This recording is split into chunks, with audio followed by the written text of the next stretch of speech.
much, Brian.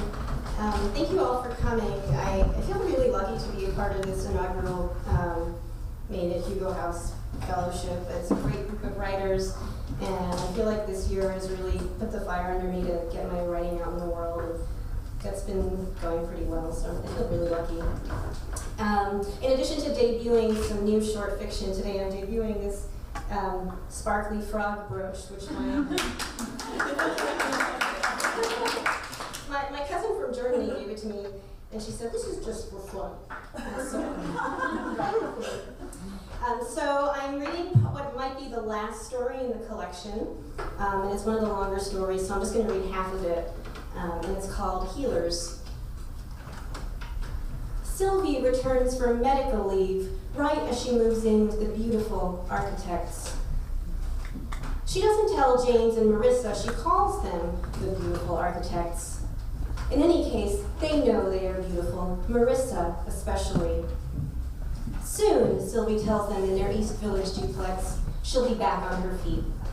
She's trying. The bill collector started calling just as her landlord began demanding back rent, but the chemo miraculously worked. The after effects, nerve pain, tingling, numbness, are dissipating. A large green pill she needs to take every day for the rest of her life is an added expense, but for now, the rare lung cancer of the non-smoker is more or less behind her.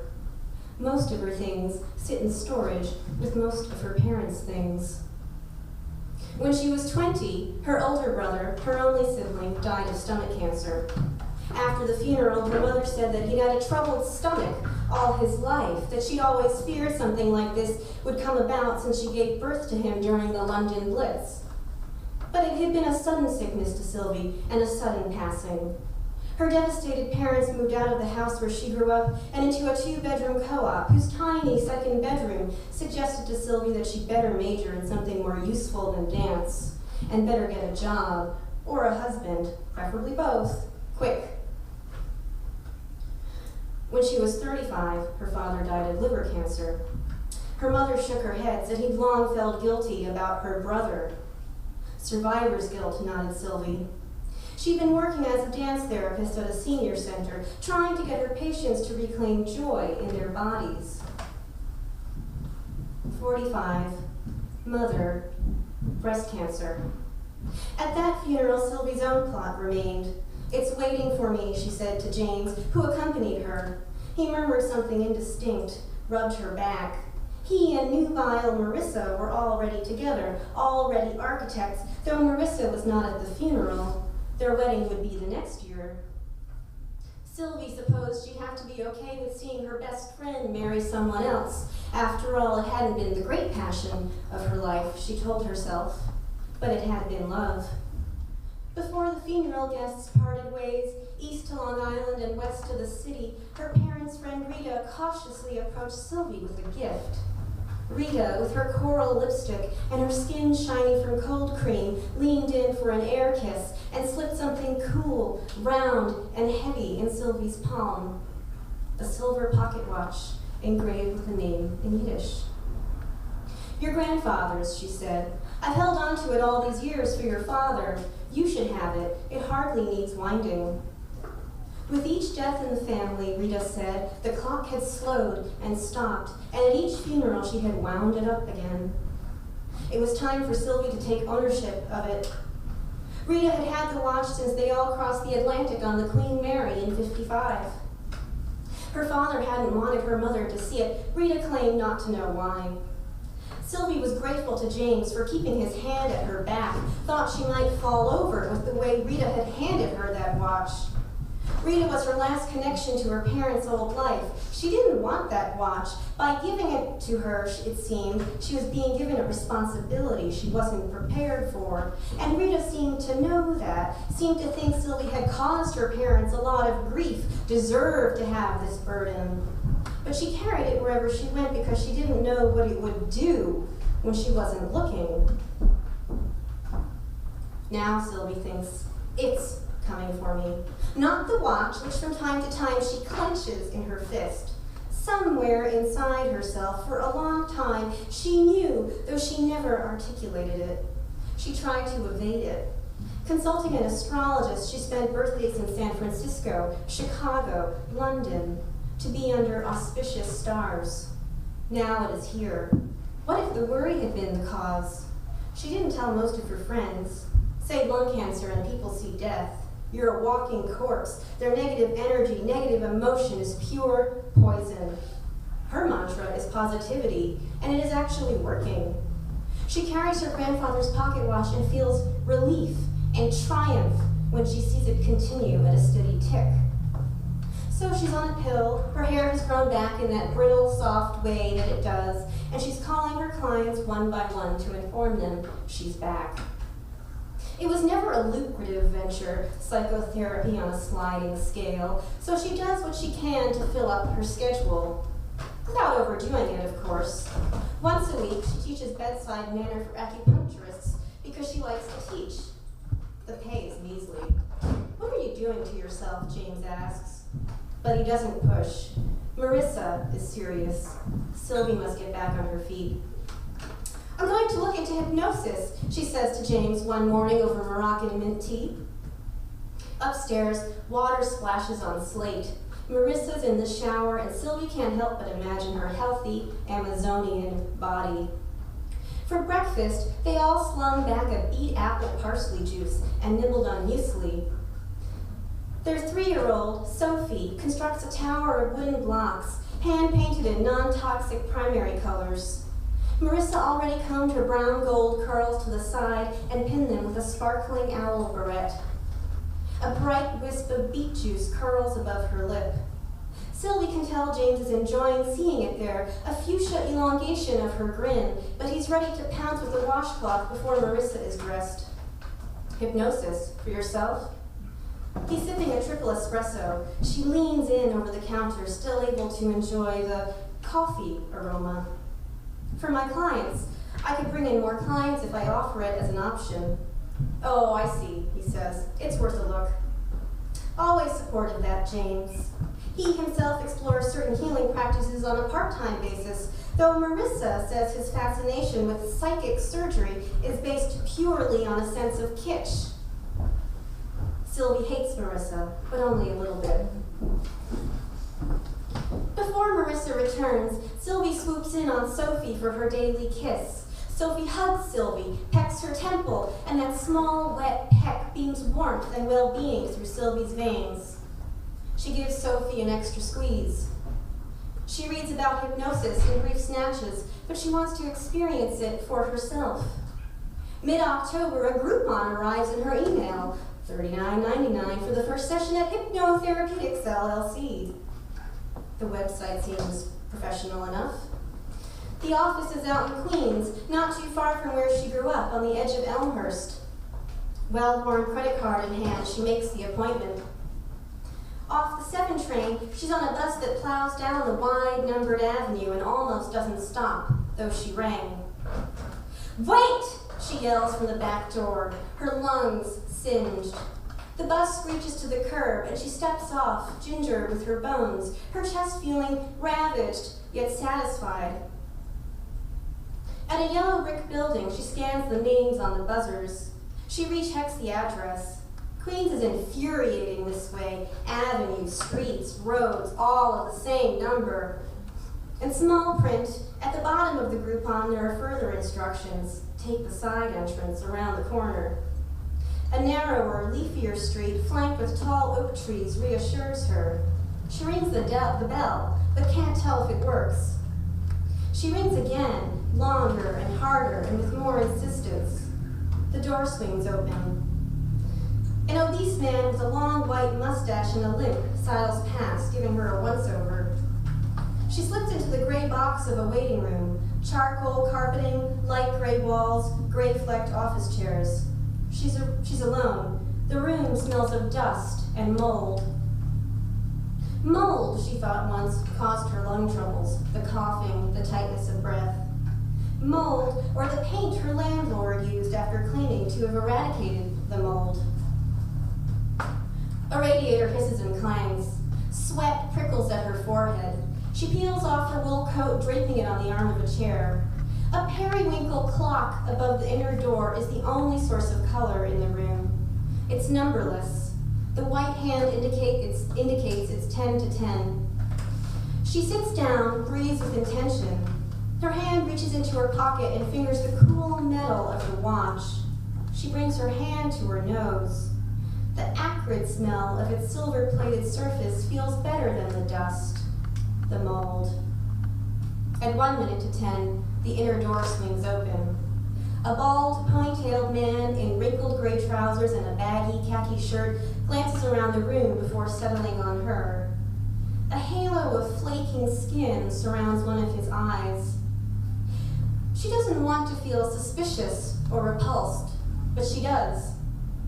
Sylvia? Yes, Sylvie. Roger, please, he says, holding out his hand. Please come in and have a seat. She crosses the room to shake his outstretched hand. Thankfully, it's dry. A cracked open window lets into the office a much-needed breeze. The white paint on the window frame is flaking. She sits in an ergonomic chair in the middle of the room, the one investment apparently made in environmental comfort.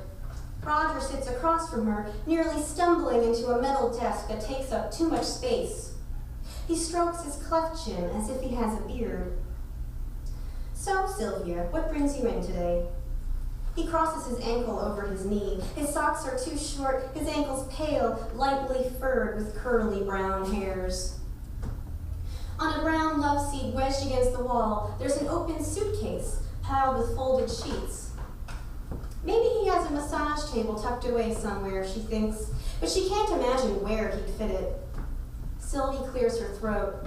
Well, actually, I was thinking of incorporating hypnosis in my own therapy practice, and I wanted to experience it firsthand, first. Yes, I see. His eyes widen. Good, good. He hands her a clipboard. Please sign this release form. Her eyes skim the legal text. Are there any conditions I should know about? Epilepsy, bipolar disorder, schizophrenia, anything like that? Sniffling, she says, no, none of those. Roger looks up intently. Anything else? Nothing pertinent. Cancer. She leans on the arm of the chair, sits up. I see. She sniffs. May I ask what kind? Cocking her head to the side, she asks, you mean, what flavor? Not long ago, with more contempt, she wielded that phrase at a personal bankruptcy lawyer who clearly asked the question out of morbid curiosity rather than genuine concern. Asshole frat boy. There was a brief release for her in that exchange. Wielding it again, though, doesn't feel so righteous. Roger only blinks and replies, I'm sorry, I didn't mean to offend you. It is pertinent for the session. There could be cognitive effects. And in any case, it's a source of distress for you, isn't it? Sylvie sighs, staring at the suitcase and the pile of sheets. Lung cancer, she says finally. And no, I didn't smoke. I see. Can we begin and discuss your methods afterwards? Yes, Roger says. Let's. He puts down the clipboard. Sit back and relax, Sylvia, and listen to the sound of my voice.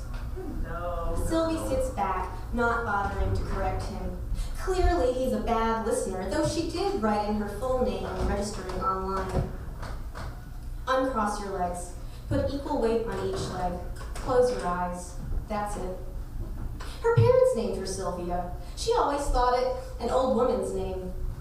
Relax your face now. Cheeks, mouth, jaw. Good.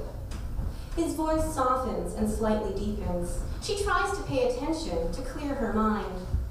Relax your neck, your shoulders. I want you to slow your breathing, Sylvia. Ah, you must do yoga. Very good. Relax your arms. Relax your hands and fingers. Imagine you can even relax your fingernails. He paces around the small room. She's always wondered if they named her after someone they knew from before they left London or Vienna. Sit back.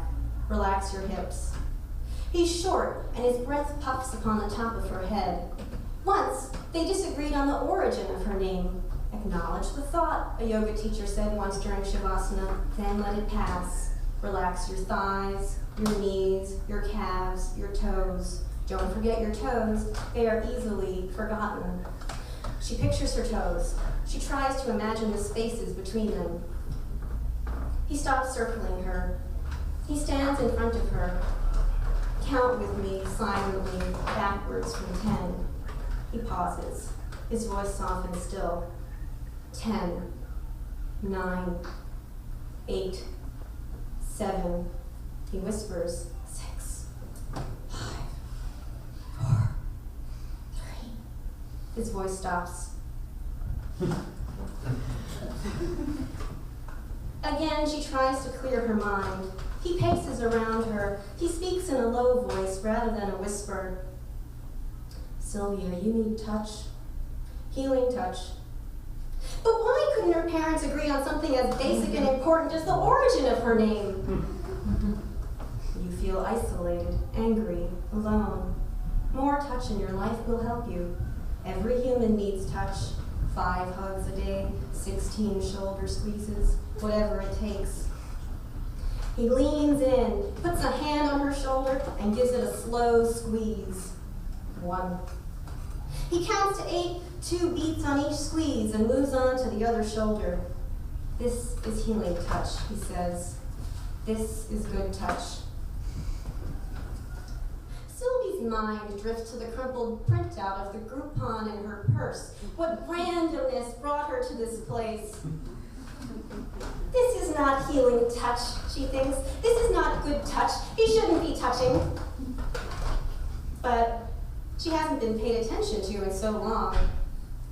Roger leans behind Sylvie, wraps his arms around her front, and buries his nose into her fragile hair. You will be healed, he snuffles. You will. He squeezes. This can't go on, she thinks. I should stop him. But she doesn't. What is happening? The hug lasts for a little while, perhaps 3 minutes, perhaps longer. He rocks her back and forth like he's trying to shush a colicky baby. A teardrop cocoon of a beach towel appears, and she's in it, maybe 3, and her father's gripping the towel's ends and swinging her around as her tiny self squeals, the hot sunlight beating down on Jones Beach, filtering through the cocoon's cracks and flashes, tinted Tony the tiger blue and orange. Roger releases the hug, sits, snaps his fingers. Awake, he says. Fluttering open her eyelids, Sylvie breathes in, as if she'd been holding her breath all that time. How do you feel? Molested, she thinks. Good, she says. Good, he says. He smiles, sits. Do you have any questions? The sudden memory may have little to do with hypnosis, she thinks. The touching, totally inappropriate. She will cut the session short. So, where did you learn your technique? A number of institutions. I have certificates from the School of Disembodied Thought and Hypnosis Unlimited Society. Oh, I don't know them. So, what would you say is your approach to hypnosis? What's behind your practice? I'll tell you. His hand reaches out, prophet-like. Human compassion. Sylvie waits. Feeling, he adds. Feeling for other humans. Helping them to unleash their self-propelled potential. I see, she says. There's a convention in Boca Raton. If you're really serious about hypnosis, you should go meet the All-Stars. I know about the convention. I'm thinking about it. It's $700, isn't it? Yes, compared to other conventions, it's a real steal. Sylvie glances around the tiny office. The suitcase, the desperate Groupon. She reaches for her purse on the floor and takes out the voucher. Here you go, she says, all paid up in advance. She stands. Oh, he says, looking up at her. Thank you. You know, I generally recommend monthly sessions to clients. One-off sessions are just not as effective. In conjunction with other therapy, whatever works for them, of course. I give a discount if you purchase 6 or 12 sessions. I can't live off of $39.99 a session, but I try to give frequent clients breaks. I understand. May I sign you up for a block of sessions? Just the one session today, thanks. Roger stands. What if I throw in a professional discount? He touches her shoulder. She tries not to flinch. Thank you. No. Sylvie grabs her coat and purse and is out the door. On the train back into Manhattan, two Hasidic boys, about 15 or 16, carrying lulavs for sukkahs, sit across from Sylvie. "Excuse me, sir," they ask the man beside her. "Are you Jewish?" "Great," says Sylvie. "No," the man says, taking up his newspaper as a shield and reading. "Ma'am, excuse me, ma'am, are you Jewish?" "I am," says Sylvie. "Stop pestering people." "No, I won't pray with you." "No, I won't build a sukkah." The boys seem unfazed. "It would be a mitzvah," one says. The other nods emphatically.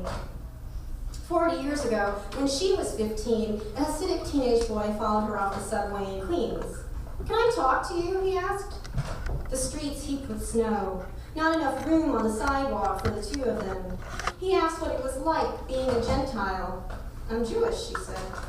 "Well," he said, glancing down at her jeans, "but not really." Oblivious to the glare she gave him, he complained of how stifling his family was, how he couldn't take the rules and their hypocritical workarounds. She listened for a long time, toes freezing, cars cruising by in the gray slush. He asked if he could call her from time to time. She gave him her phone number. She wasn't sure why. Pity, probably. Her mother thought he was a suitor. He called her from a payphone. "It's me," he said if she picked up. "I can't take it anymore, Sylvia. I'm gonna leave." "So leave already," she said. He called her intermittently for a few years, making this threat of leaving but staying all the same. When he stopped calling, she assumed he'd gone along with the inevitable arranged marriage. She thought of him briefly before chasing a boyfriend on a quest to find himself in India. She was 21. They traveled south in the worst season, sleeping in roofless ruins and drinking chai from filthy cups. But she always remembers her first week best, alone in the north, exploring trippy old observatories in Jaipur. 6 months later, her boyfriend still hadn't found himself. He wasn't there, she still jokes. He wasn't anywhere. When she came back home with dysentery, her mother patted her hand and rolled her eyes. She'd never seen her mother speak to God, but there in that eye roll. She never heard from the Hasidic boy again. Not that she wanted to exactly, except in some clinical following up sense. Now a black man on the train speaks up. "I'm Jewish. Why don't you ask me if I'm Jewish?" he says, diverting the boy's attention. The boys blink, glance at each other. The train rolls into the next station and they hop off, hands on their yarmulkes to keep them from flying.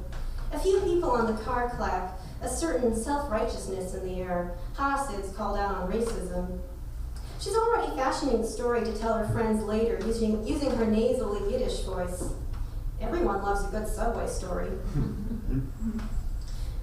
But then something curls in the pit of her stomach. A legless fetus, an eyeless tadpole, a weighty lump of something. The lump rumbles and somersaults in a dark cavity. "I'll always be here," it taunts her with a self-satisfied smirk. Her only companion, her lonely companion. If she drank, she would pour whiskey on it in some effort to shrink it, kill it. But she can't even touch white wine anymore. After work that night, Sylvie sees James alone on the couch, reading. Her laptop bag slides to the floor and she sinks beside him. "You would not believe the day I had." He looks at her, as if to say, "Go on," and she tells him about the hypnotist. "Oh, Sylvie," he says, concerned, and maybe thinking the obvious about Groupons for hypnotists. "Do you want me to rough him up?" "Ha, no. But if you wouldn't mind massaging my hands, I'll adore you forever." James sighs and kneads the thin flesh between her knuckles and the still meaty pressure point between pointer finger and thumb.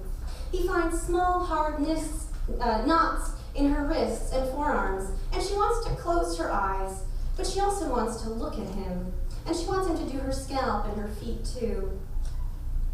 For a minute, she slides into some alternate reality where she is his wife, Sophie their daughter, and it's comfortable there in that reality. And he's back to that pressure point by her thumb, and she remembers that it's connected to overall well-being. And she remembers that he remembers that from when she told him about pressure points the very first time. And she doesn't want to ask where Marissa is. She wants to take him to the cool sheets of her bed. She wants him to use tea tree oil and Reiki and cut out all the negative energy with his decisive hands. Cut out the salty, eyeless tadpole doing backflips in her gut. She wants him to help her feel not just no longer at her sickest, but well, better than well, vibrant, brimming. And she thinks he is fully capable of helping her get there. I'll stop there.